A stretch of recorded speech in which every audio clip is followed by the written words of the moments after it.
Picture this: a river that hasn't flowed for 1,000 years suddenly surges back to life, its waters carving through dry riverbeds like a long-lost ghost returning to claim its land. This isn't science fiction, it's a reality that shaped the fate of ancient civilizations in ways we're only just uncovering. Rivers aren't just water, they're the lifeblood of societies, the invisible hands that build kingdoms and then erase them without warning. And when these silent giants awaken, entire histories are rewritten. From the Indus Valley, where a vanished river may have doomed one of the world's first great cities, to the deserts of Mesopotamia, where forgotten tributaries hid beneath the sand for centuries, these waterways didn't just flow. They decided who would rise, who would fall, and whose stories would be buried by time. Think about the power of water. A single river's return could turn barren land into a breadbasket, fueling empires and sparking golden ages. But when those same waters disappeared, they left behind salt-ridden fields and starving cities. The Saraswati River, once the backbone of the Indus Valley, vanished so completely that its existence was debated for centuries until satellite images revealed its ancient path, a scar beneath the earth where civilizations once thrived. Or take the Euphrates, the legendary river of Mesopotamia, which we now know had a twin, a lost sister river that may have fed Sumer's earliest cities before abandoning them. These weren't just geographical changes, they were silent revolutions, shifting the balance of power and rewriting human destiny. So what forces could make a river disappear, only to bring it back centuries later? Was it climate change, tectonic shifts, or something even more mysterious? And how did ancient people adapt when the land beneath them transformed overnight? The answers lie in buried riverbeds, in crumbling cuneiform tablets, and in legends passed down for generations, stories of gods who stole rivers and heroes who chased them.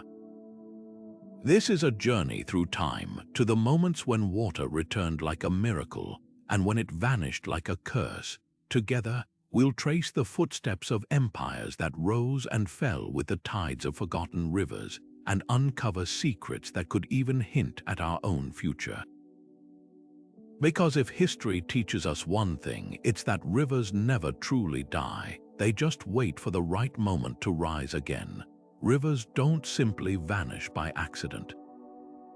Their disappearance and sudden return is a slow, powerful dance between the earth itself and the skies above.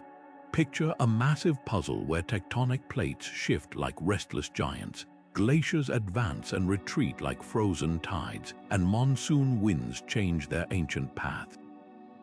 These forces don't just alter landscapes, they rewrite the very rules of survival for civilizations built along riverbanks. Take tectonic activity, for instance. When continental plates collide or pull apart, entire river systems can be strangled or reborn.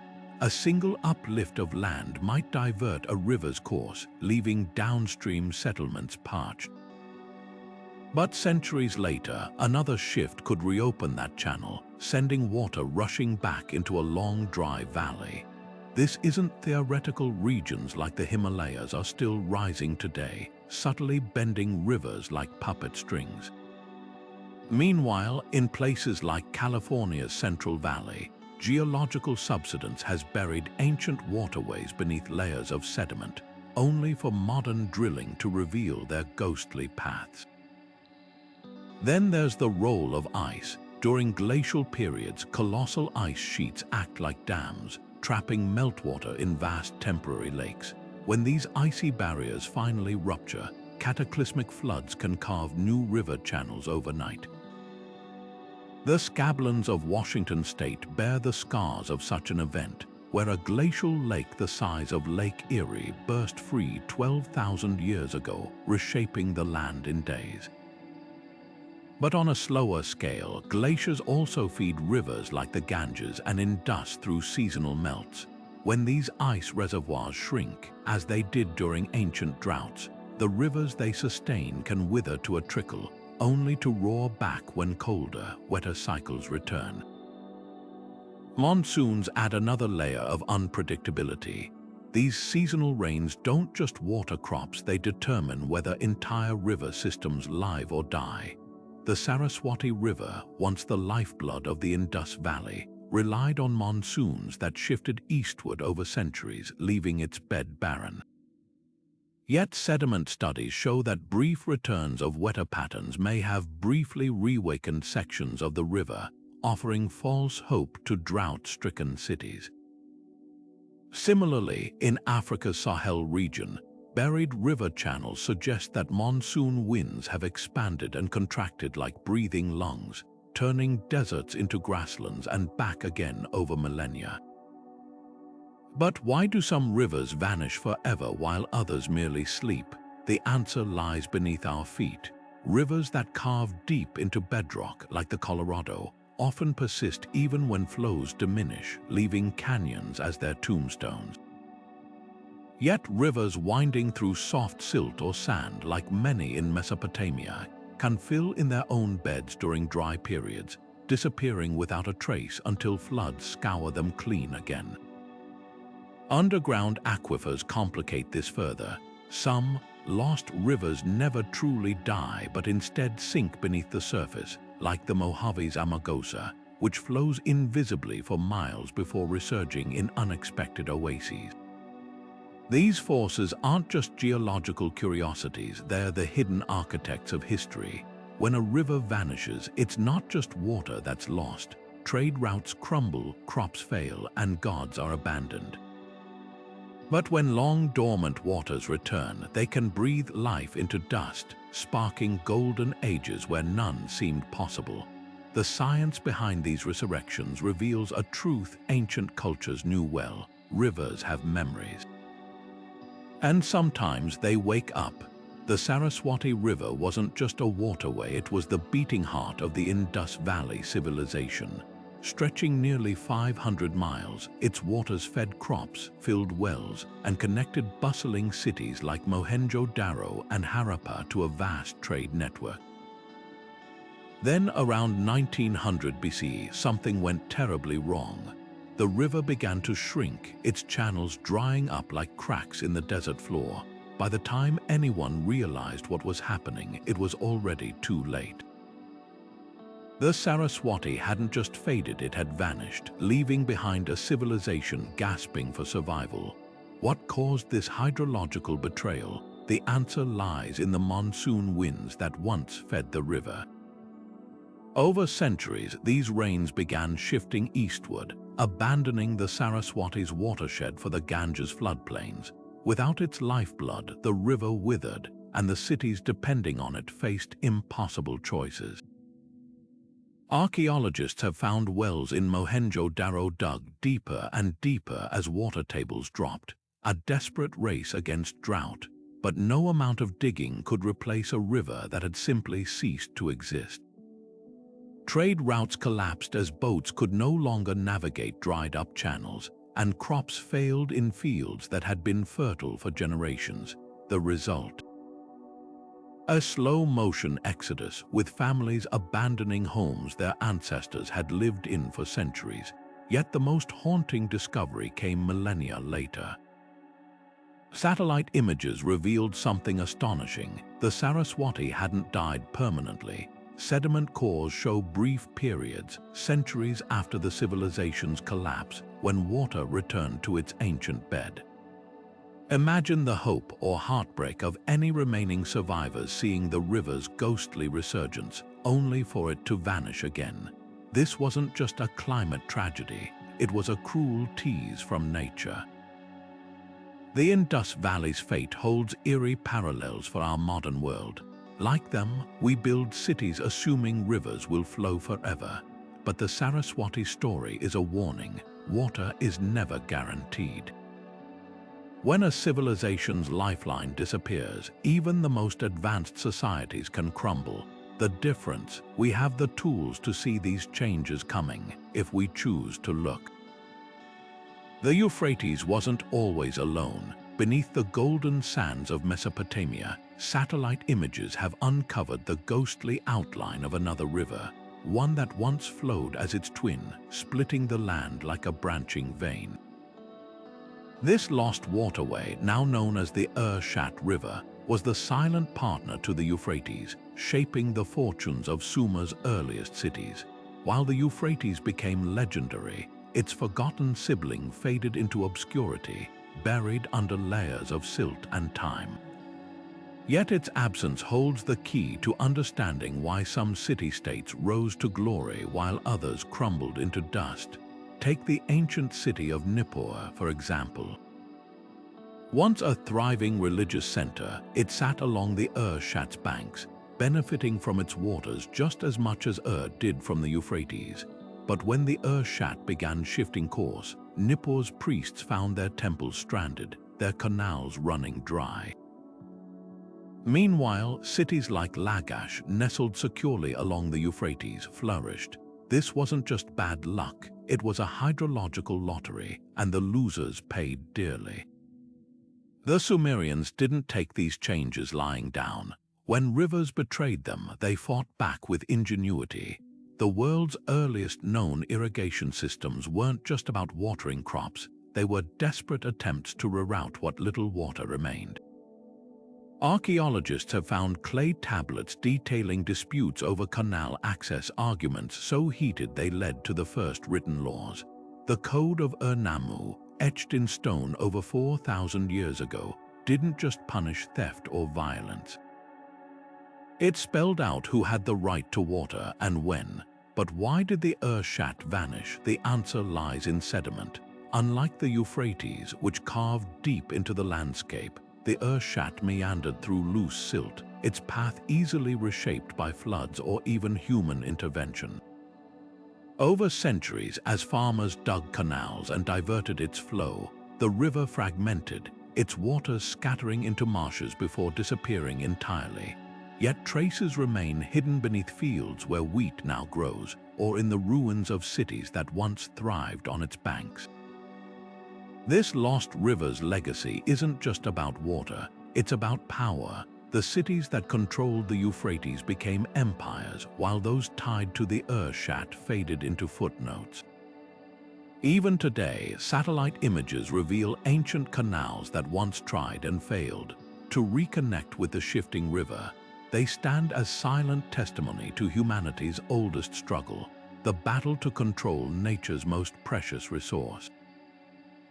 And perhaps buried somewhere beneath the desert, the Urshat still flows not as a river, but as a reminder that even the mightiest civilizations are at the mercy of the waters that sustain them.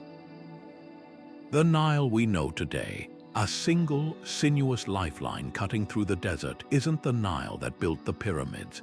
Hidden beneath the sands of Egypt lie the ghosts of forgotten tributaries, rivers that once split from the main channel like outstretched fingers, nourishing cities now lost to time. Recent sediment cores drilled near Luxor reveal startling evidence. Layers of river silt where no water flows today, tracing the paths of ancient branches that vanished millennia ago. These weren't minor streams, they were arteries of civilization, and their disappearance may hold the key to some of Egypt's greatest mysteries. Take Thebes, the glittering capital of the New Kingdom. Its sudden rise to power around 1500 BC had long puzzled historians. Why here, so far from the Nile's delta? The answer lies in a long-dormant western branch, now buried under kilometers of sand. Satellite imagery combined with ground-penetrating radar has mapped its course, a waterway that once flowed past Thebes' temples, turning the surrounding desert into fertile fields.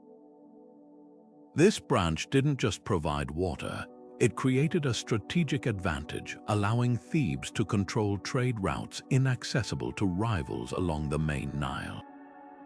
But when the branch began to shrink around 1100 BC, Thebes' dominance waned, its priests and pharaohs forced to adapt or fade into obscurity.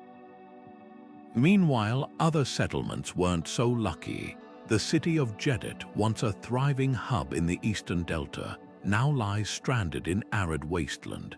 Excavations there tell a grim story. Wells dug deeper over generations, grain silos repurposed as storage for dwindling supplies, and finally, doors left ajar in hurried abandon. Sediment studies confirm why a once reliable Nile branch had silted up, its waters diverted by subtle shifts in the river's slope or blocked by accumulating sand. Unlike Thebes, Jedit had no backup, no secondary channels to sustain it. The result, a slow-motion collapse as families packed their belongings and followed the retreating waters elsewhere.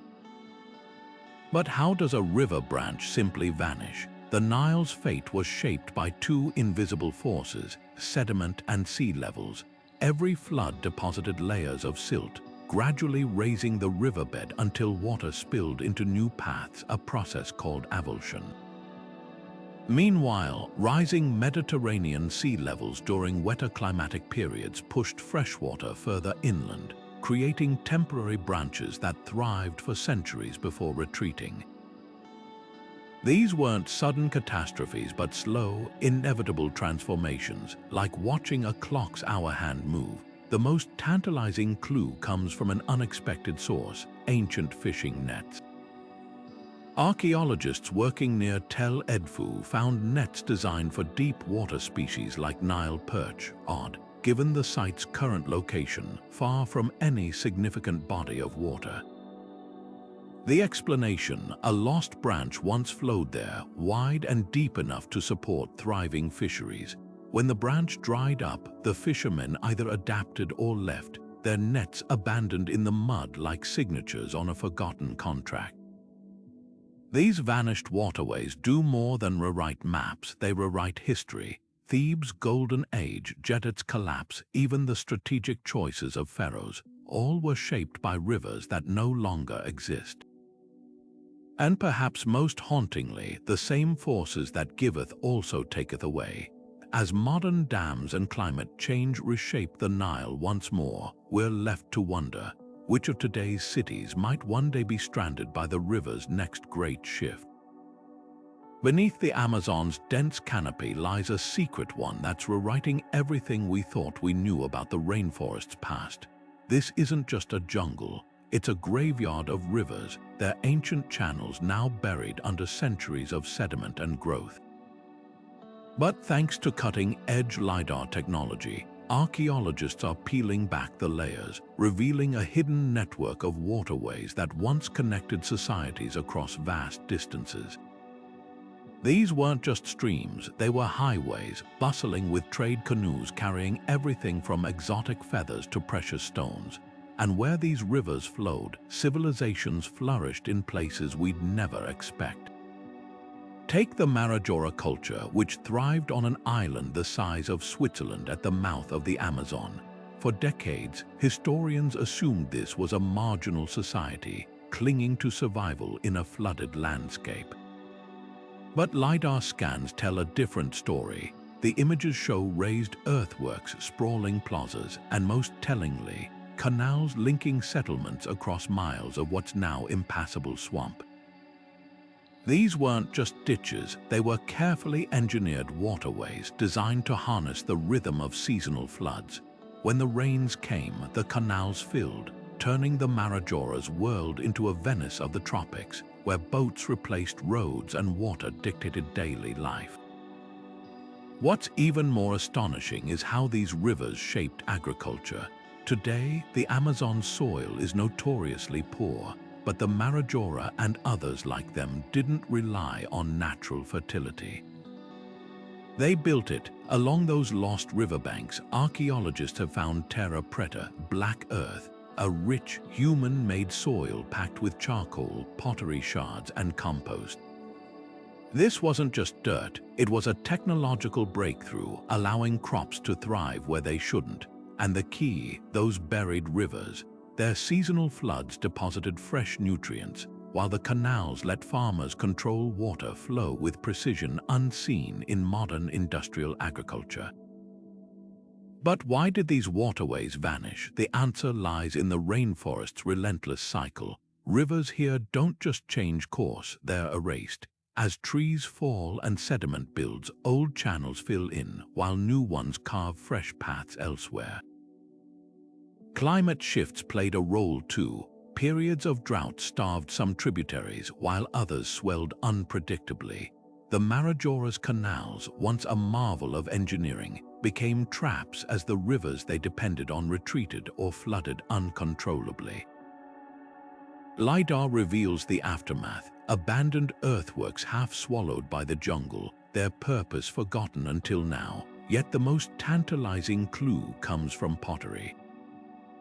Styles found hundreds of miles apart, geometric patterns, distinct firing techniques, match eerily, suggesting a cultural exchange made possible by those watery highways. Imagine artisans sharing techniques along river routes now buried, or traders paddling days to barter in markets now lost to the forest. These connections didn't just spread goods, they spread ideas, sparking innovations that allowed societies to adapt when their rivers vanished again. The Amazon's ghost rivers are more than archaeological curiosities. They're proof that this untamed wilderness was once a carefully managed landscape, shaped by hands that understood water's power long before modern engineers. And as climate change reshapes the rainforest once more, these ancient lessons of adaptation, of working with nature's flux, might be the very wisdom we need today. Climate shifts don't just nudge history, they rewrite it with entire rivers. Consider the Sahara, where satellite images reveal the bones of ancient waterways snaking beneath the world's largest desert. 5,000 years ago, this wasn't a sea of sand. It was a patchwork of lakes and rivers, fed by monsoons that reached hundreds of miles farther north than they do today. The Garamontes, a civilization that thrived in what's now Libya, didn't just survive here, they flourished, building underground tunnels to tap into reservoirs left by these vanished waters. But when the rains retreated, their engineering marvels became relics in the dust. This wasn't an isolated event. Across the globe, from the Gobai's buried river valleys to the Arabian Peninsula's lost oases, climate has always been the silent puppeteer of waterways and the civilizations that depend on them. The mechanics behind these resurrections are deceptively simple. When global temperatures rise or fall, air currents shift, dragging rain belts with them like invisible curtains. A few degrees of change might seem insignificant, but for rivers, it's the difference between life and dormancy. Take the now dry Wadi Tainzuft in southern Algeria. Sediment cores show it flowed vigorously during the African humid period, supporting Neolithic herders who painted scenes of hippos on cave walls, animals that couldn't survive there today. Then, around 3500 BC, the climate wobbled. The monsoons weakened, the grasslands browned, and the river retreated underground, leaving behind empty wells and abandoned stone circles. Yet these transformations weren't always slow-motion tragedies. Some civilizations saw opportunity in the chaos. In the Thar Desert of northwest India, the Gaggar River's revival around 2600 BC turned marginal lands into agricultural hubs overnight. Archaeologists have found evidence of sudden settlement booms along its banks, with villages springing up like mushrooms after rain. But climate, ever fickle, reversed course. By 1800 BC, the Gaggar was fading again, its waters withdrawing like a receding tide. The people who'd staked their futures on its bounty faced a brutal choice: adapt or perish. Some shifted to drought-resistant crops like millet. Others packed their belongings and followed the retreating waters eastward, seeding new cultures along the Ganges. Today, as greenhouse gases reshape our atmosphere, history's patterns flicker back to life. In Mongolia's Gobi Desert, glacial melt and increased rainfall have reawakened sections of the Ongi River, dry since the time of Genghis Khan. Farmers who have spent generations digging wells suddenly find old channels brimming with water, their fields blooming after centuries of austerity. Meanwhile, in Australia, satellite data suggests long-dormant rivers in the Simpson Desert may flow again as Pacific weather patterns shift. These aren't just curiosities, they're test cases for a future where climate change doesn't just take away, but also gives back in unpredictable ways. The lesson from antiquity is clear. When rivers return, it's rarely a simple blessing. The Garamonte's downfall came not during the driest years, but when sporadic rains returned just enough to lure them into false security. They dug deeper wells, expanded farms, and then when the rains vanished for good, collapsed faster than if the drought had never broken. Today's climate models suggest similar traps may lie ahead, with greening deserts masking deeper instability. As modern nations eye newly fertile lands or revived waterways, they do well to remember the ruins hidden beneath the Sahara's sands, reminders that in the dance between climate and rivers, the music can stop without warning. Perhaps the most haunting question isn't whether forgotten rivers will wake again, but whether we'll repeat the mistakes of those who came before us. Ancient civilizations lacked our tools, satellites to track rainfall, pumps to reach deep aquifers, yet they shared our fatal flaw, the belief that the waters would always come back. As the planet warms and old weather patterns unravel, their stories whisper a warning across the millennia. Rivers have memories but no mercy. Some civilizations refused to let rivers die without a fight. While others fled drought or prayed for rain, the Khmer Empire rolled up its sleeves and reshaped the land itself. At Angkor, archaeologists have uncovered a hydraulic masterpiece, a network of canals, reservoirs, and barrages so vast it rivaled the water systems of modern cities.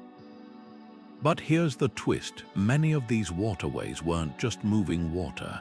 They were resurrecting rivers that had vanished centuries earlier. Take the West Barray, a man-made reservoir stretching 5 miles long. Satellite imagery reveals its secret. It wasn't just collecting monsoon rains. Its builders had tapped into an ancient, buried river channel, redirecting subterranean flows into their artificial lake. Like a surgeon reconnecting a severed artery, the Khmer engineers gave new life to waters everyone else assumed were lost forever. The result, Angkor became a tropical Venice, where floating villages clustered around canals and rice paddies flourished year-round, even during droughts that crippled neighboring kingdoms. Meanwhile, halfway across the world, the Maya were performing their own water miracles. In the Yucatan's limestone heart, where rivers often sink into underground caves, they constructed intricate systems to capture every precious drop. At Tikal, engineers built plaster-lined reservoirs that could hold millions of gallons, fed by canals that intercepted seasonal flows, but their real genius lay in adaptation. When the sacred springs of Karakol dried up, they didn't abandon the city. They dug deep into the earth. They found dormant water tables and built staircases leading down to these hidden sources, turning crisis into opportunity. What's startling is how modern these ancient solutions feel. The Khmer's barrays functioned like today's recharge pits, allowing water to percolate back into aquifers rather than just evaporate. Maya filter systems using layered sand and gravel mirror contemporary water treatment plants. These weren't just feats of engineering, they were acts of humility, acknowledging that water couldn't be conquered, only coaxed and cooperated with. The lessons for our era are urgent. California's Central Valley, sinking as aquifers drain, could learn from Angkor's groundwater recharge techniques. Cities like Cape Town, battered by droughts, might look to Tikal's multi-source water harvesting, but perhaps the most profound insight is cultural. These civilizations didn't just build infrastructure. They worshipped it. Khmer temples stood at canal junctions. Maya rulers depicted themselves as water-bringing gods. They understood something we've forgotten, that water management isn't just engineering. It's the art of survival, woven into the very identity of a people. Today, as satellite images reveal more of these ancient systems, we're left with a haunting question. In a world of concrete dams and steel pipelines, have we lost the wisdom of working with water rather than against it? The answer might lie in the ruins of Angkor, where fish still swim in canals built 1,000 years ago, canals that didn't fight nature's rhythms but danced with them.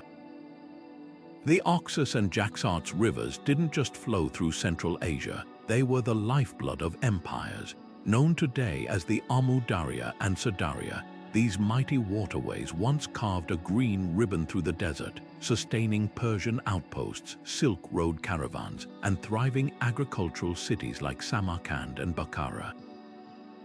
But when their waters began to shift, the consequences rippled far beyond their banks, rewriting the fate of entire civilizations in ways no one could have predicted. Take the ancient kingdom of Khmer, a lush oasis nestled between the two rivers. For centuries, its farmers relied on the Oxus' predictable floods to irrigate fields of melons, wheat, and cotton, turning the region into a breadbasket for Persian armies. Then, around the 4th century CE, something changed. The Oxus began meandering westward, abandoning old channels and carving new ones through the desert. At first, the shift was subtle, a canal running dry here, a well turning brackish there. But as the years passed, entire districts found themselves stranded, their fields cracking under the sun. The kingdom's rulers responded with desperate engineering projects, digging massive canals to reconnect with the wandering river. Some worked for a while. Others became monuments to futility, their empty channels stretching toward a river that would never return. Meanwhile, the Jaxartes was undergoing its own transformation, but with a far deadlier consequence. As its waters fluctuated, the delicate balance between settled farmers and nomadic tribes shattered. The river's southern banks, once reliably fertile, became unpredictable, pushing agricultural communities into lands traditionally used by pastoralists. Clashes erupted over grazing rights and water access, escalating into full-scale wars. The Sogdians, master traders of the Silk Road, found their carefully maintained trade routes disrupted, not by bandits or politics, but by a river that refused to stay put. The most dramatic shift came in the 12th century, when the Oxus abruptly abandoned its course altogether, spilling into the Aral Sea basin instead of the Caspian. Cities like Gurganj, once a bustling hub on the old route, withered into ghost towns, their grand mosques and libraries swallowed by dunes. Yet in this chaos, new powers rose. The nomadic Kara kittens, long kept at bay by the river's natural barriers, suddenly found the path open to rich, water-starved cities. Their conquests reshaped the region's power structure, proving that in Central Asia, water wasn't just a resource, it was the ultimate weapon. What's haunting is how these changes mirror modern tensions. Today, the same rivers are dwindling again, drained by Soviet-era cotton projects and climate change. The Aral Sea, once fed by the Oxus and Jaxartes, has shrunk to a shadow of itself, leaving rusted fishing boats stranded in salt flats. And just as in antiquity, conflicts simmer over who controls what little water remains. The ghosts of Khmer's engineers would recognize this struggle all too well, a reminder that rivers might change course, but human desperation remains the same.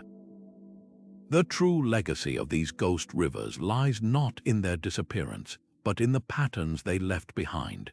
Satellite images reveal their ancient paths like scars across the landscape, tracing where empires rose and fell. And somewhere beneath the desert sands, the Oxus still flows, not as a river but as a warning. Ancient myths often hold more truth than we realize, especially when they speak of rivers that vanished without a trace. The Hindu Rig Veda, one of humanity's oldest surviving texts, describes the Saraswati River in glowing terms, a mighty, life-giving force flowing from the mountains to the sea. Yet for centuries, scholars debated whether this river ever existed outside of poetry.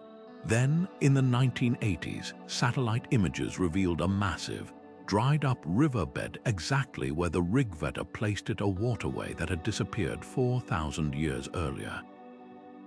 Suddenly, the sacred hymns weren't just metaphor. They were memory, preserved in verse long after the river itself had faded into the earth. This pattern repeats across cultures. Greek myths tell of the Erysinos River, which dried up after the hero Heracles struck a rock in anger, a story once dismissed as fantasy. But geological surveys in the Argolid region show the river did indeed vanish around 3200 BC, likely due to an earthquake rerouting its underground springs. Similarly, Aboriginal Australian songlines describe waterholes and streams that modern surveys confirm existed during wetter climatic periods. These aren't just coincidences. They're proof that oral traditions served as ancient hydrological archives, encoding survival-critical knowledge in stories passed down for generations. The mechanics of this preservation are fascinating. Before written records, communities relied on narrative devices to safeguard vital information.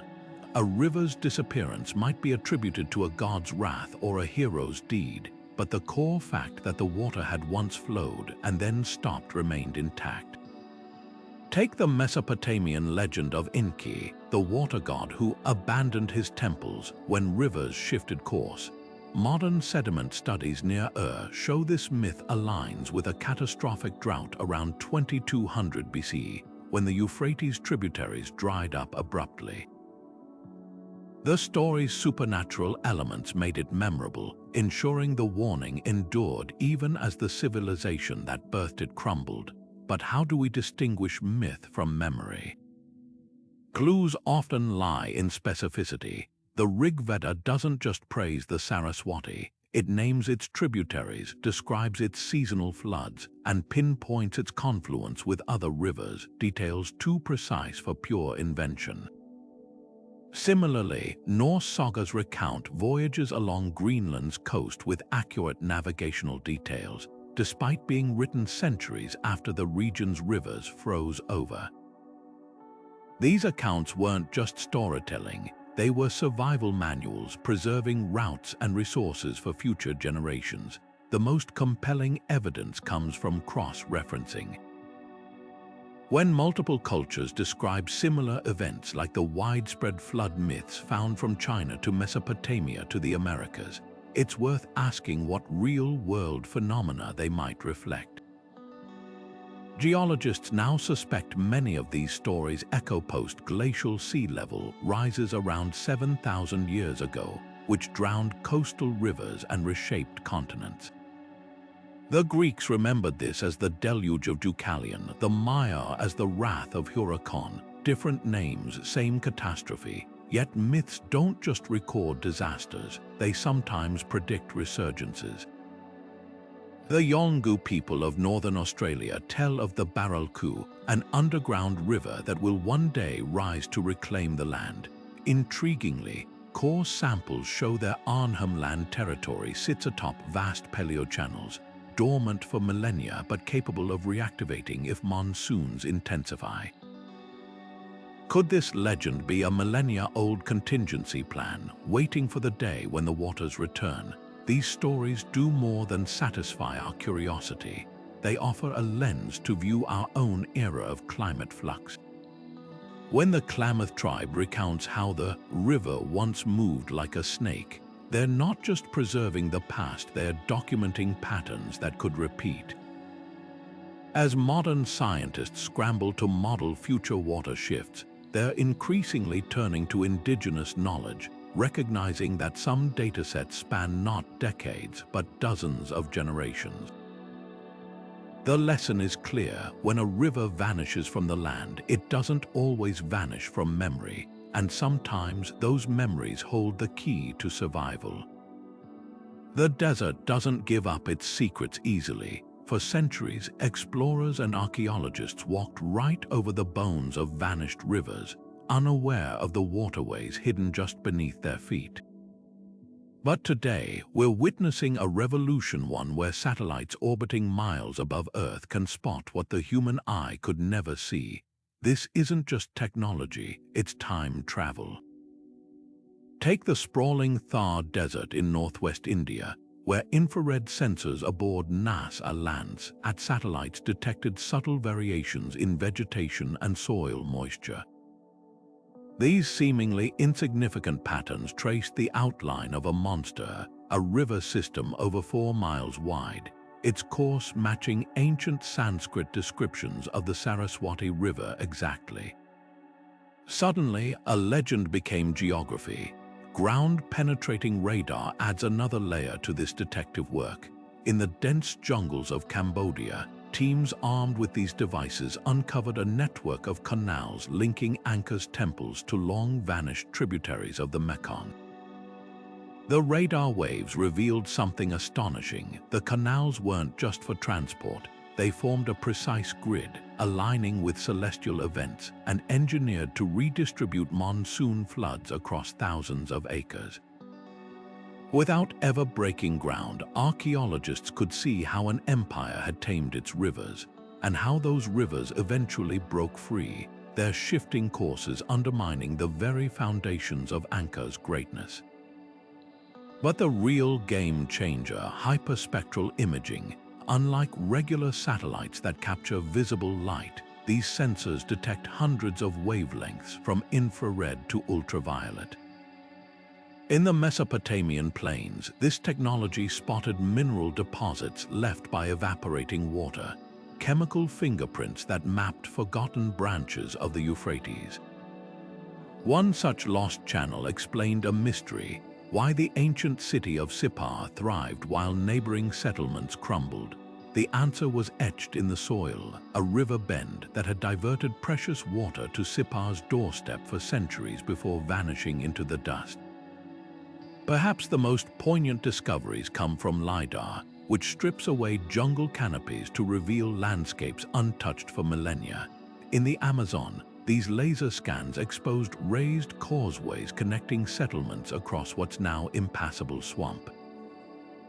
But the real shock was the rivers themselves, old channels showing deliberate modifications, their curves straightened to prevent erosion, their banks reinforced with woven baskets still visible in the scans. These weren't just natural waterways, they were projects cared for by hands that understood water's power long before modern engineers. The irony is palpable. Our ancestors, who lacked even the wheel in some cases, built civilizations attuned to every whisper of their rivers. Today, with all our technology, we're just learning to listen again. Each scan, each satellite pass, peels back another layer of forgetting, revealing not just where rivers flowed, but how cultures loved, feared, and ultimately depended on them. And as more lost waterways emerge from the shadows, one truth becomes undeniable. History isn't just written by the winners, it's written by the waters that sustain them, and the tools that finally let us read their story. The Sahara wasn't always a sea of sand. Beneath its dunes lie the remnants of a greener past, a time when rivers carved through valleys and lakes shimmered under the sun. Every few thousand years, this harsh landscape transforms, as if nature itself hits a reset button. These green pulses didn't just change the scenery, they birthed civilizations. Take the Garamantes, a people who thrived in what's now modern-day Libya around 2,000 years ago. While Rome built aqueducts, the Garamantes engineered something even more remarkable: a vast network of underground tunnels called fagaras, tapping into ancient aquifers filled during wetter eras. Their capital, Garama, rose from the desert like a mirage, its gardens fed by water that had fallen as rain centuries earlier. What caused these dramatic shifts? The answer lies in Earth's wobble. Over cycles lasting roughly 20,000 years, slight changes in the planet's tilt alter the path of monsoon rains. When the Sahara tilts just right, moisture sweeps north from the Atlantic, drenching lands that now see rainfall once a decade. Satellite images reveal the ghosts of these wet periods, paleochannels stretching like veins across the desert, some wider than the Nile. One such river, the Tamanrasset, once flowed 1,200 miles from the Atlas Mountains to the Atlantic, a waterway so massive its mouth formed a delta visible from space. But the Sahara's gifts were never permanent. As the climate shifted again, the rains retreated, and the Garamontes faced a slow suffocation. Their fagaras, once lifelines, began pumping dry. Trees gave way to thorn scrub, then to dust. By the 5th century CE, their cities stood like skeletons, their libraries filled with accounts of rivers no one could find. Yet the most haunting evidence isn't in ruins, it's in the dirt. Core samples from Lake Yoa in Chad tell the story in layers. Pollen from acacia trees suddenly replaced by salt crystals, then by nothing at all. Could the Sahara bloom again? Climate models suggest it's not just possible, it's probable. As global temperatures rise, some projections show monsoon patterns creeping northward by the end of this century. Already, sporadic greening occurs along the desert's edges, where rare downpours coax wildflowers from the dust. But there's a cruel twist. The same warming that might revive Saharan rivers could also evaporate them faster, leaving soils saltier and less fertile than before. The Garamontes' fate serves as a warning. In the desert, water is both salvation and siren. When it comes, build quickly. When it leaves, know when to walk away. The lesson written in the Sahara's sands isn't about scarcity, it's about rhythm. Civilizations here didn't fall because they failed. They fell because they succeeded too well, building for a climate that wouldn't last. As satellite images reveal more of these lost waterways, we're left to wonder, if the rains return, will we repeat their mistakes or finally learn to dance with the desert's ever-changing tune? When the Yellow River's long-lost tributaries surged back to life, they didn't just refill dry riverbeds, they rewrote the destiny of China. Around 600 BCE, a network of dormant waterways in the lowest plateau suddenly reawakened, their muddy waters carving fresh paths through the silt-rich landscape. For the Zhou dynasty, clinging to power amid rebellions and droughts, this was nothing short of a miracle. The revived rivers turned marginal lands into fertile plains, fueling agricultural surpluses that bankrolled new armies and grand projects. But here's the twist, the Zhou didn't just exploit this bounty, they reinvented themselves, facing a landscape transformed. They overhauled irrigation systems, standardized weights and measures to manage grain stores, and even reshaped their philosophy. Confucianism's emphasis on harmony mirrored the newfound balance between water and land. This wasn't mere adaptation, it was a cultural renaissance forged by flowing water. Half a world away, the Andes tell a different but equally astonishing story. Here, civilizations like the Tiwanaku didn't wait for rivers to return, they engineered their resurrection.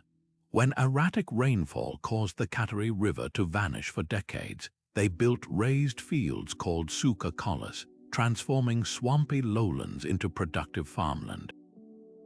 These weren't just ditches, they were climate-proof ecosystems. Canal water insulated crops from frost, while nutrient-rich sediments fed soils without plows. Then, when the rains returned unpredictably, the Tiwanaku didn't abandon their systems. They scaled them up, turning volatility into advantage. Their cities became hubs of experimentation, where priests tracked river cycles alongside constellations, weaving hydrology into cosmology.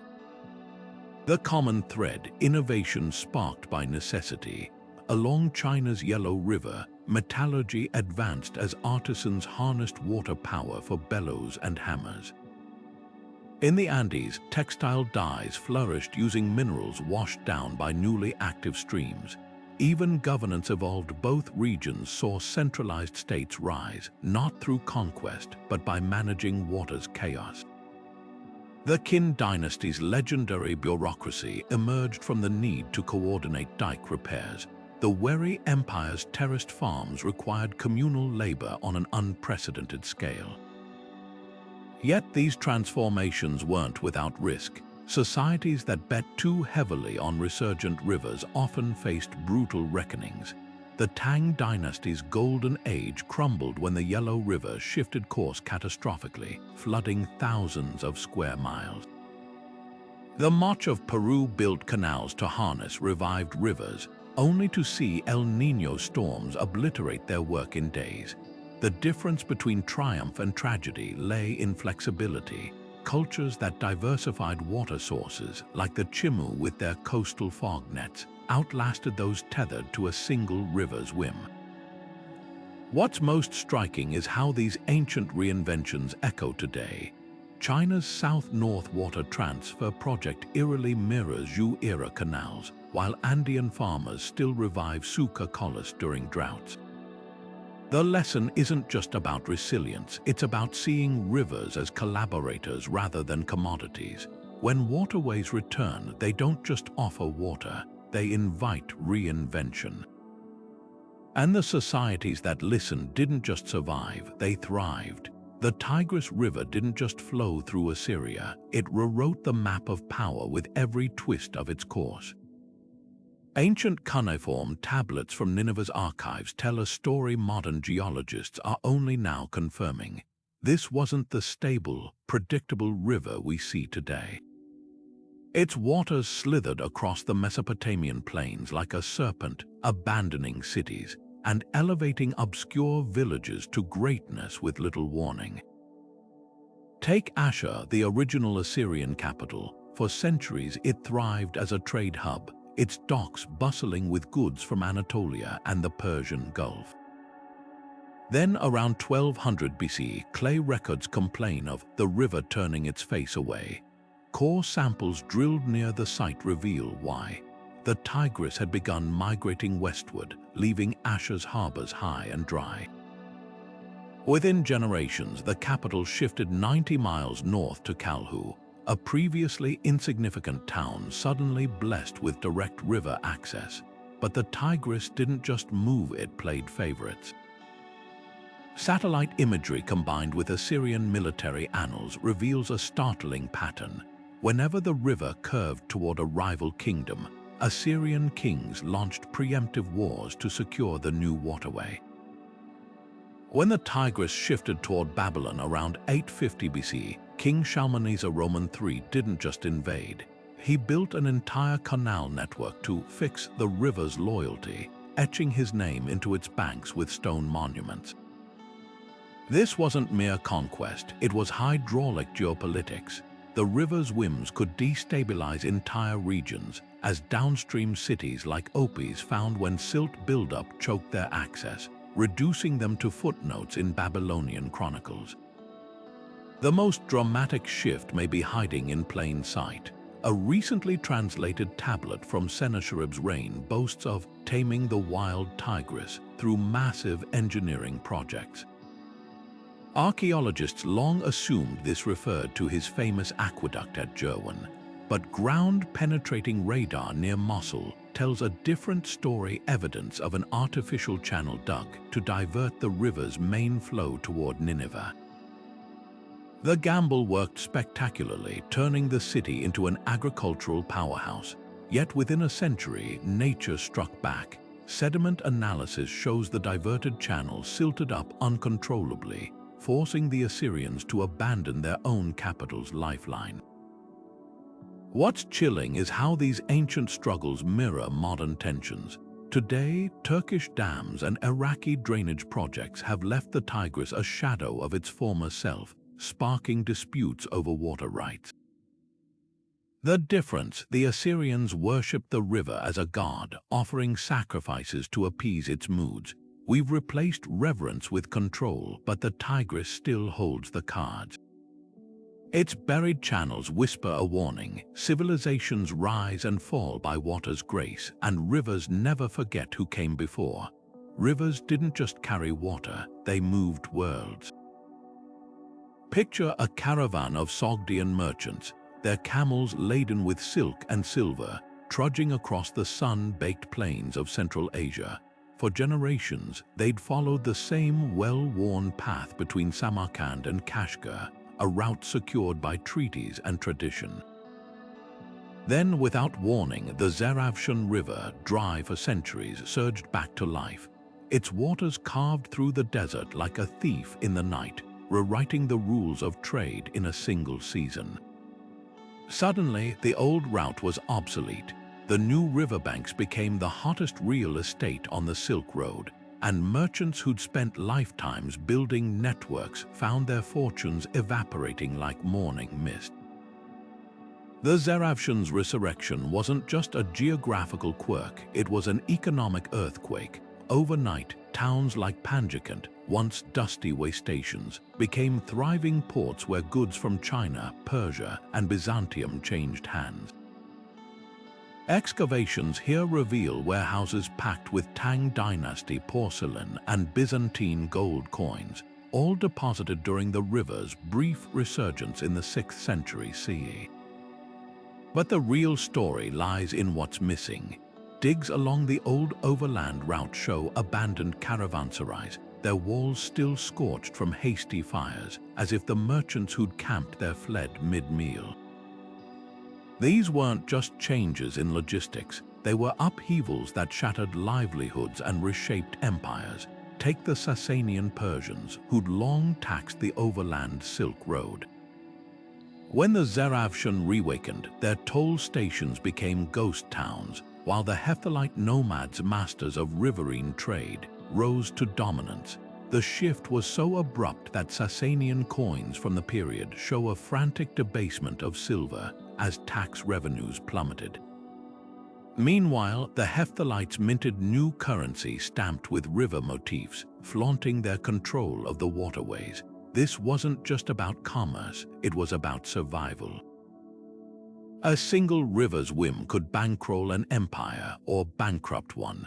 Yet the most fascinating adaptations came from the merchants themselves. Sogdian letters discovered near Dunhuang reveal their desperation.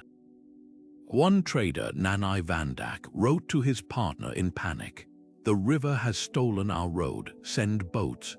Archaeologists have found evidence of this chaotic pivot, camels slaughtered mid-journey, their bones strewn near hastily built docks. The Sogdians, legendary for their overland prowess, were forced to become river traders overnight. Some succeeded spectacularly. Their tombs in China show carvings of boats piled high with goods. Others weren't so lucky. A shipwreck uncovered in the Zarafshan's dried bed holds skeletons still clutching sacks of peppercorns, their voyage cut short by a sandbar that hadn't existed the season before. What's startling is how these ancient crises mirror modern supply chain shocks. When the Zarafshan shifted, it didn't just reroute silk, it redirected ideas. Buddhist monks, once reliant on slow desert crossings, now sailed downstream, spreading their faith to regions previously isolated. Zoroastrian fire temples sprouted along the new banks, while Nestorian Christian churches appeared in ports that hadn't existed a decade earlier. The river didn't just move goods, it moved cultures, rewriting spiritual maps as decisively as trade ledgers. The lesson etched into the Zarafshan sands is one we're still learning today. Infrastructure, whether ancient caravan routes or modern highways, is only as stable as the water that sustains it. When nature decides to redraw the map, even the mightiest empires must adapt or perish. And somewhere beneath Central Asia's dunes, the river's ghost still whispers a warning. Trade routes may be built by kings, but they're ruled by rivers. A river's resurrection can be both blessing and curse, a truth the farmers of the Gaggar River Basin learned the hard way. For centuries, this now forgotten waterway lay dormant beneath the arid plains of northwest India, its dry bed a silent witness to greener days. Then, around 2600 BC, something miraculous happened. Monsoon rains, shifting with the planet's wobble, began falling over the Gaggar's ancient watershed once more. Water surged through long, empty channels, turning cracked earth into lush fields almost overnight. Villages that had scraped by on meager harvests suddenly found themselves with grain stores overflowing, their surplus traded as far as Mesopotamia. Archaeologists have uncovered evidence of this golden age, plough marks stretching farther than ever before, storage pits enlarged to hold the bounty, even toys carved from exotic woods brought by traders drawn to the region's newfound wealth. But water, as these farmers would discover, is a fickle ally. The same forces that revived the Gaggar also carried a hidden threat: salt. With each flood, mineral-rich waters deposited tiny amounts of salinity into the soil. At first, it didn't matter. Crops grew tall, and the river's gift seemed endless. Yet as decades passed, the salt accumulated like a slow poison. Potsherds from the period tell the story in their changing shapes. Early vessels are deep and wide, designed for storing abundant grain. Later ones become shallower as yields dwindled. By 2200 BC, the Gaggar's waters began retreating once more, but the salt remained, crusting fields like frost. Farmers tried every trick, flushing soils with precious water, switching to barley more tolerant of brackish earth, but the land, overworked and starved of fresh floods, turned against them. Parallels to today are unsettling. In California's Central Valley, where aquifers drained for irrigation have caused land to sink, farmers battle similar salinity. Satellite images show white-tinged fields mirroring those abandoned millennia ago in the Gaggar Basin. Even more eerily, modern solutions echo ancient ones. The Indus Valley farmers built bun's low earth walls to capture rainwater and leach salt from soil. Today's engineers construct salt interception schemes along Australia's Murray-Darling Basin, using pumps and drains to achieve what those buns once did. The difference, scale, and perhaps hubris. Where ancient societies adjusted their diets switching from wheat to drought-tolerant millet, we doubled down on water-intensive crops, trusting technology to bridge the gap. Yet the Gaggar story holds a deeper warning. Sediment cores reveal the river didn't just vanish, it pulsed back to life multiple times, each resurgence followed by collapse. Farmers who'd fled would return at the first sign of water, rebuilding only to face the same cycle. Modern well drilling in Rajasthan has uncovered astonishing evidence. Layers of ancient ploughs buried at different depths, like geological tree rings marking each failed attempt to outwit the river's rhythms. This isn't just history repeating itself, it's humanity refusing to learn.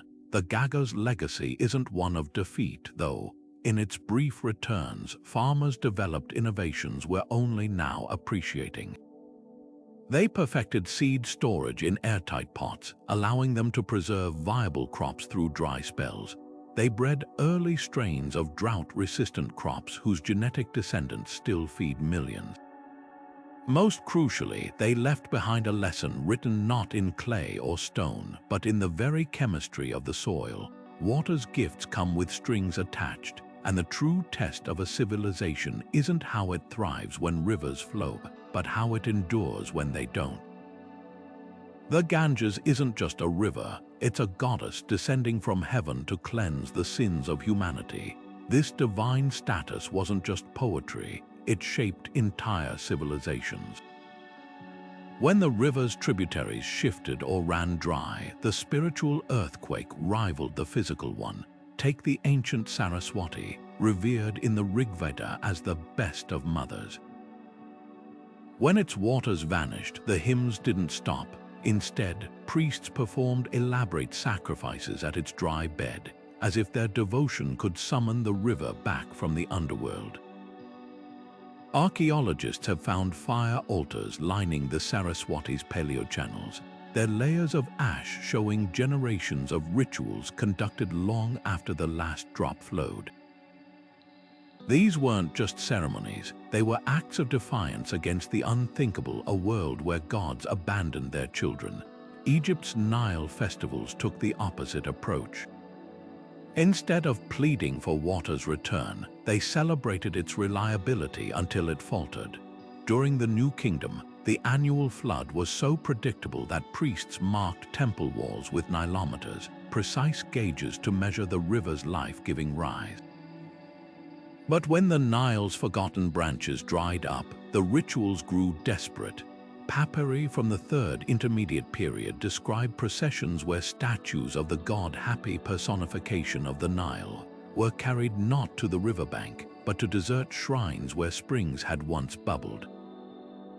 The message was clear: if the water wouldn't come to the god would go to the water. Yet some cultures saw opportunity in these hydrological crises. Along the Yellow River, the Shang dynasty's oracle bones reveal a startling shift. Early inscriptions beg the river god Hebo to stop floods. Later ones thank him for droughts. Why? Because when the river's secondary channels reactivated, they created marshlands perfect for millet cultivation. The Shang didn't just adapt their farming, they rewrote their theology, turning a capricious destroyer into a benevolent provider.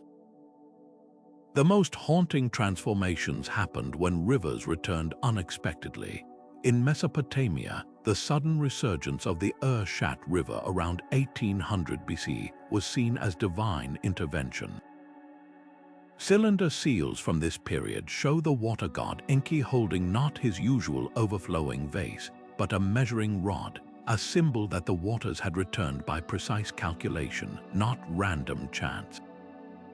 The Sumerians took this as a mandate, building their first ziggurats with exact mathematical proportions, mirroring the river's newfound order. But faith in resurrected rivers could be dangerous. The March of Peru interpreted a long-dormant valley's flooding as a sign from Aya Peak, their decapitator god. They responded with human sacrifices, their skeletons later found in irrigation canals, ghastly attempts to feed the waterways. When the rain stopped again, their faith shattered, leaving temples abandoned mid-construction. These stories reveal a universal truth: rivers don't just shape landscapes. They shape how we see the divine. When waters disappear, gods become distant or angry. When they return, deities are reborn as benevolent guides. The rituals etched into clay and stone are more than history. They're humanity's oldest conversation with the forces that give and take life. And sometimes, in the silence of a dry riverbed, you can still hear the echoes of that desperate, hopeful whisper, "Come back." The Uzboy River was the thread that stitched together an empire. Flowing nearly 500 miles from the Caspian Sea to the Aral, its waters transformed the deserts of Khorzum into a medieval superpower, a kingdom of towering minarets and lush orchards in what's now Uzbekistan and Turkmenistan. For centuries, the river's abundance seemed endless. Farmers dug thousands of canals, turning the arid landscape into a checkerboard of wheat fields and melon groves. Merchants sailed its length, carrying spices from India and furs from Siberia to bustling ports like Gurganj, where poets compared the city's docks to necklaces of silver. Then, without warning, the Uzboy began to fade. The first signs were subtle. 10th century Persian geographers noted that some tributaries ran dry in summer months. By the 1200s, caravans reported crossing the riverbed on foot where ships had once anchored. The crisis reached its peak in the 1300s, when the Uzboy vanished entirely, its waters retreating underground like a ghost. The death blow likely came from two directions: tectonic shifts near the Caspian that lowered its water level, and the Mongols' destruction of Khorzum's irrigation networks during their invasions. Without these canals to stabilize its flow, the river simply gave up, leaving behind a scar of cracked mud and abandoned villages. Khwarezm's rulers responded with desperation and violence. Chronicles from the Timurid era describe armies clashing not over gold or territory, but over the last functioning wells. One battle near Urgench saw 5,000 soldiers perish fighting for control of a single spring. The real tragedy, though, unfolded in the cities. Gurganj's grand libraries, once cooled by courtyard fountains, baked in the heat as scribes sold parchment for water skins. Poet Al-Khwarizmi wrote of watching date palms wither in the palace gardens, their fronds crumbling like old paper. Yet the Uzboys' disappearance didn't just starve Khwarezm, it reshaped global trade. With the river gone, the northern Silk Road route collapsed, forcing merchants onto more dangerous southern paths.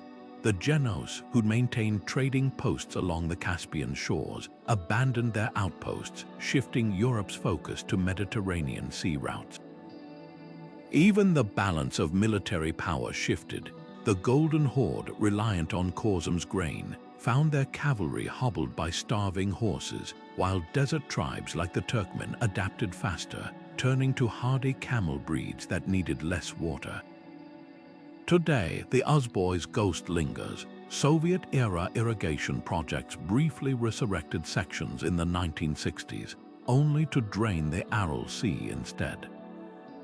Satellite images show the river's paleo-channel like a faint tattoo on the landscape, its path still visible beneath the dunes. For archaeologists, it's a cautionary tale written in sediment layers and fortress ruins. But for modern Central Asian nations grappling with their own water crises, the Uzboy whispers an older truth. Rivers don't just sustain empires, they decide when empires fall. Mahendraparvata was meant to be a masterpiece. Nestled in the jungles of Cambodia's Phnom Kulen Plateau, this 9th century Khmer city was designed with one expectation, that the rivers would always flow. Archaeologists mapping the site with LiDAR technology uncovered a sprawling urban plan, gridded streets, ornate temples, and most tellingly, an intricate network of canals and reservoirs. But there's one glaring absence: the waterways are dry, not collapsed, not silted up, but fundamentally, hauntingly empty, as if the city was built for a river that never arrived. The LiDAR images reveal the scale of the miscalculation. Mahendraparvata's engineers had carved channels into the bedrock, aligning them with celestial events and natural slopes. They constructed barrages, massive rectangular reservoirs that could hold millions of gallons. Yet sediment cores tell the truth. These reservoirs rarely held more than seasonal puddles. The city's lifeblood, the Siem Reap River, didn't just dwindle, it fundamentally failed to materialize as planned. Unlike Angkor, which thrived by adapting to the Tonle Sap's floods, Mahendraparvata bet everything on water that never came. What went wrong? The answer lies in the plateau's geology. While the lowlands around Angkor sat atop porous sandstone that trapped monsoon rains like a sponge, Phnom Kulen's hard granite bedrock let water slip away like a sieve. The city's builders, perhaps dazzled by the plateau's spiritual significance, overlooked this critical detail. Their grand canals became sunken gardens, their reservoirs gaping stone bowls begging for a drink that never came. Within centuries, Mahendraparvata was abandoned, its temples swallowed by roots while Angkor rose to glory just 30 miles away. But this isn't just a story of poor planning. Mahendraparvata's fate mirrors other hydraulic gambles across history. In the American Southwest, the Hohokam of modern-day Arizona dug 1,000 miles of canals, only to see the Salt River shift course and strand their fields. In Sri Lanka, the Kingdom of Rajarata built vast tanks to store monsoon rains, but when the rains failed for generations, their cities became ghostly outlines in the dirt. These weren't failed civilizations, they were visionaries who banked on nature's consistency and lost. The most poignant lesson comes from the artifacts left behind. At Mahendraparvata, archaeologists found unfinished carvings of the Hindu water goddess Ganga. Her stone face half emerged from the rock as if frozen mid-creation. Nearby, a broken sluice gate lies where it was dropped centuries ago, its wood preserved by the very dryness that doomed the city. These silent relics speak louder than any ledger. Civilizations that stake their survival on rivers must reckon with water's fickleness. And sometimes the land itself holds the final say. Crete's Minoan civilization didn't just thrive, it dazzled. Palaces with running water, vibrant frescoes, and a script unlike any other in Bronze Age Europe. But their most brilliant innovation lay beneath their feet. An intricate network of springs and wells tapping into underground rivers flowing through the island's limestone bones. These hidden waterways were the lifeblood of Knossos and Phaistos, feeding elaborate aqueducts and lush gardens. Then, around 1600 BCE, something went terribly wrong. The water stopped. Archaeological digs reveal a chilling sequence, wells dug deeper in desperation, pipes retrofitted to chase retreating sources, and finally, silence. The culprit, earthquakes that didn't just topple walls, but rearranged the very plumbing of the island. Geologists studying Crete's karst formations have uncovered the smoking gun. When seismic shocks fractured the limestone aquifers, some springs dried up overnight while others burst forth in new locations. At Akrotiri on nearby Thera, volcanic ash preserved snapshots of this catastrophe, pipes wrenched apart by tremors, their alignment now pointing to vanished water sources. But the real evidence comes from the Minoans themselves. Their later palaces show radical redesigns, with cisterns replacing flowing springs and grand staircases leading to empty reservoirs. Even their art changed. Where once they painted lilies and papyrus plants thriving in water-rich environments, later frescoes depict drought-resistant olives and saffron. The twist: the Minoans didn't vanish because they lacked technology. Their engineers were brilliant, carving tunnels through solid rock to reconnect with shifted water tables. At Tylissos, archaeologists found a 3-story, deep shaft with footholds cut into the walls, a stone ladder leading to a once gushing spring now dry as dust. Their real downfall may have been spiritual. The Minoans worshipped water deities like the serpent goddess, offering libations at sacred springs. When those springs disappeared despite prayers, did faith in their rulers drain away too? Linear B tablets from the period hint at unrest, with cryptic references to water debts and thirsty rebellions. Modern parallels make this ancient crisis eerily familiar. California's Central Valley sinks as aquifers deplete, while Jakarta's groundwater extraction causes entire neighborhoods to founder. Like the Minoans, we're engineering solutions: desalination plants, cloud seeding. But their story whispers a warning. When the water beneath us shifts, no amount of technology can save societies that don't adapt their very foundations. Perhaps that's why Knossos' last residents left behind not weapons, but cups stacked neatly by dry fountains, as if waiting for a miracle that never came. The Romans built aqueducts that defied gravity, channeling water across mountains and valleys with precision that still astonishes engineers today. Yet for all their mastery of stone and slope, they faced one force even their empire couldn't conquer: the restless wanderings of rivers. Nowhere was this battle more dramatic than along the Po, Italy's longest river, where Rome's hydraulic genius collided with nature's unpredictability. The city of Ravenna tells the story in its bones. Once a bustling Adriatic port, its docks now sit miles inland, stranded by the Po's relentless migration. Sediment cores reveal why. Over centuries, the river's mouth crept northward like a slow-motion landslide, dumping silt that pushed the coastline ever farther from the city. Roman engineers responded with dredges and canals, but the Po refused to obey. By the 4th century CE, Ravenna's harbors were marshes, its warehouses sinking into the mud that had been their lifeblood. This wasn't just about lost trade routes. The Po's shifts reshaped entire economies. Cremona, upstream, thrived when the river hugged its walls, its granaries feeding legions across the Alps. Then the river swung away, leaving the city's wharves high and dry. Archaeologists have found docks buried under wheat fields, their timbers still bearing the grooves of ropes that once tied ships now centuries gone. The Roman solution, a hydraulic arms race. They built adjustable sluice gates to steer the current, and even attempted to fix the river's path with stone embankments, Europe's first known levees.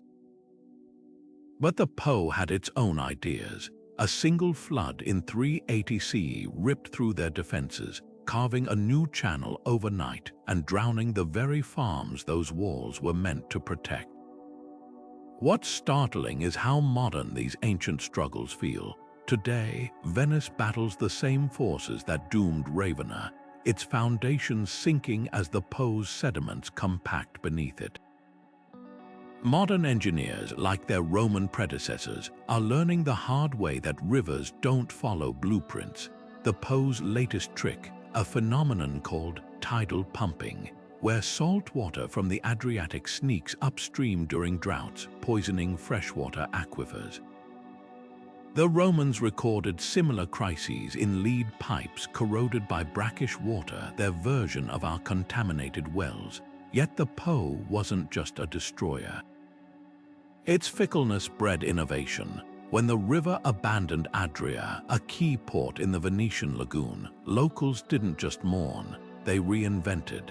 Excavations show how they shifted from deep water trade to salt production, using the newly exposed mudflats to create an industry that would dominate medieval Europe. This adaptability holds a lesson for cities like New Orleans or Jakarta, fighting their own sinking battles. The Romans' greatest mistake wasn't failing to control the Po, it was assuming they ever could. Their aqueducts were marvels, but the river taught them humility. As the mud-clogged ruins of Ravenna whisper, water always wins. When the Amu Darya River suddenly changed course in the 4th century BCE, it didn't just redraw maps, it rewrote human destinies. This mighty Central Asian waterway, known to antiquity as the Oxus, had nourished the kingdom of Khwarezm for generations, its floods turning deserts into emerald fields. Then, without warning, the river swung westward like a pendulum, abandoning its old channels and carving new ones through the Karakum Desert. For the farmers who'd built their lives along its banks, this wasn't just an inconvenience, it was an existential crisis. Archaeologists have found entire villages frozen in time, their granaries still packed with millet, their irrigation ditches leading to riverbeds that hadn't seen water in millennia. The people who depended on the Oxus faced a brutal choice: stay and starve, or follow the retreating waters into the unknown. What followed was one of history's great unrecorded migrations. Persian chronicles mention water-starved men from the north appearing at empire's edges, while Chinese accounts describe ghost caravans crossing the Taklamakan with empty waterskins. These weren't just refugees, they were culture bearers, carrying seeds of languages, technologies, and beliefs that would blossom far from home. Take the Yuezhi nomads, driven from their pastures when the Oxus's shifts disrupted seasonal grazing patterns. Their westward flight set off a chain reaction, toppling the Greco-Bactrian kingdom and ultimately giving rise to the Kushan Empire, a Buddhist superpower bridging India and Rome. All because a river decided to move. Meanwhile, on the other side of Asia, the Ganges was orchestrating its own demographic upheaval. Around 2,500 years ago, this sacred river began shifting eastward, abandoning its ancient channel near the city of Cochabamba. Satellite imagery reveals the scars of this slow-motion disaster, abandoned wells lining the old riverbed, their bricks still bearing the rope marks of vessels that once drew water. But the real story lies in the languages spoken today. Linguists trace the spread of Indo-Aryan dialects across Bengal to this hydrological exodus, as displaced communities carried their speech downstream like flotsam on the current. The very cadence of modern South Asian languages may owe its shape to a river's whim. These weren't chaotic stampedes, but calculated acts of survival. At the ancient site of Shortugai in modern Afghanistan, archaeologists found something extraordinary, a meticulously planned grid of houses built atop the ruins of an older settlement. The pottery styles changed abruptly, suggesting newcomers had arrived with distinct traditions. But here's the twist: they'd reused the old irrigation canals, adapting them to their own crops. This wasn't invasion, it was inheritance, with one culture's hydraulic knowledge passing to another like a baton in a relay race. The most haunting evidence comes from teeth. Isotopic analysis of skeletons along the vanished Saraswati River shows populations switching from wheat to drought-resistant millet around the time the river failed, a dietary shift etched into their bones. But some graves hold surprises, individuals buried with goods from hundreds of miles away, their teeth telling yet another story. These weren't just migrants, they were scouts probing new territories before signaling their kin to follow. A single molar can reveal an epic, a journey across deserts, a desperate search for water, and ultimately, a people's reinvention. What's startling is how these ancient patterns mirror today's climate migrations. When Syria's Euphrates Valley dried up in the 21st century, farmers didn't just abandon their fields, they carried agricultural knowledge to Europe's cities, just as their Bronze Age ancestors had. The difference: ancient refugees had one advantage: empty space. The Yuezhi could trek 1,000 miles to found a new kingdom. Modern migrants face border walls and bureaucracy. Yet the underlying impulse remains identical: water moves and humanity follows. The ghosts of these hydrological refugees live on in places we least expect. The Bengali word for water, jal, shares roots with the Sanskrit jala, spoken by those who fled the shifting Ganges millennia ago. In Uzbekistan's folklore, river spirits don't just inhabit water, they chase it, a cultural memory of the Oxus's great betrayal. These aren't just stories, they're survival maps, encoded with the lessons of civilizations that outlasted their rivers. And as the planet warms and modern waterways grow erratic, these ancient blueprints may yet prove vital. After all, humanity has faced disappearing rivers before. The question is whether we'll heed the whispers of those who learn to move with them. Rivers don't just shape cities, they decide their fate. Take the glittering jewel of Mesopotamia, where the Euphrates once lapped against bustling docks. This was no ordinary port. It was the heart of Sumerian trade, where ships laden with lapis lazuli from Afghanistan and cedar from Lebanon jostled for space. The city's wealth was etched into its very streets: gold-leafed temples, towering ziggurats, and granaries overflowing with barley. Then, around 2000 BC, the unthinkable happened. The Euphrates, as if tired of human arrogance, began to wander. Slowly, inexorably, its main channel shifted westward, leaving Ur's harbors stranded. Archaeologists have found the evidence in layers of silt, docks buried under desert sand, ships' anchors repurposed as doorstops in houses built where waves once rolled. Within generations, went from a maritime superpower to a landlocked relic, its merchants reduced to hauling goods by donkey across dusty plains. Yet while withered, another city rose from the waters. Further north, where the Euphrates' new course intersected with an old, dormant tributary, a modest village called Babylon found itself suddenly at a crossroads, literally. The reactivated river branch turned this backwater into a hydraulic hub, its fortune sealed when Hammurabi chose it as his capital. Unlike Ur's rigid, canal-locked grid, Babylon adapted fluidly to the river's whims, building adjustable levees and modular docks.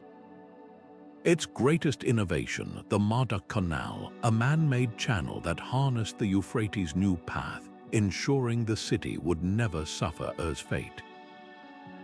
The lesson was clear. In Mesopotamia, you didn't conquer the river, you danced with it.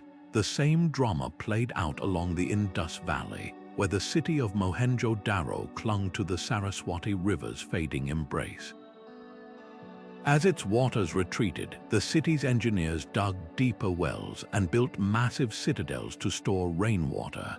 But their real masterpiece was underground, a sewer system so advanced it wouldn't be matched for millennia, designed to conserve every precious drop.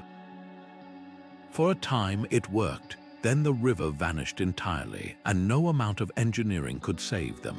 Meanwhile, a day's journey east, a sleepy settlement called Rakhigahi blossomed when a long-dormant tributary awoke.